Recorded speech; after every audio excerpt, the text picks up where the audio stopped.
नशे की लत थी या कोई और जरूरत, मुलजिम ने बेहिसी की तमाम हदें पार कर दी। नौमौलूद की मैयत कब्र खोदकर निकाली और भीख मांगता रहा।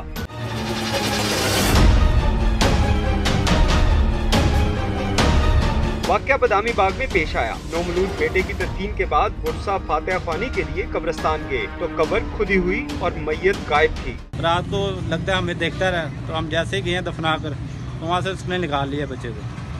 तो फिर बच्चे को निकाल कर उसने जो है, पेशावर था कोई, तो उसने जो है मांगना शुरू कर दिया, पैसे कमाने शुरू कर दिए। पुलिस ने तलाश शुरू की तो एक नौजवान मैयत उठाए भीख मांगता पकड़ा गया, जिसने दौरान तफ्तीश मैयत चोरी का एतराफ कर लिया। मट्टी हटा के ना खड्डे वो तख्ते के ऊपर से मट्टी उतार के मैंने उसके ऊपर से फिर वो टाइल के टुकड़े हटाए, उसके ऊपर एक फटे थे काटे, वो फटे का टुकड़ा था। पुलिस का कहना है कि मुलजिम के खिलाफ मुकदमा दर्ज कर लिया गया है। हमें फौरी जब ये शक हुआ कि ये मांग रहा है, इसको गिरफ्तार किया गया, जब बच्चा बरामद। खुदा का बहुत शुक्र है कि अल्लाह पाक ने हमें इस कामयाबी दी और ये पकड़ा गया। सफाक मुलजिम बेगम कोट का रिहायशी है, जिसे बज़ाहिर गनौने फेल पर कोई मलाल नहीं। इरफान मलिक, सिटी 42, लाहौर।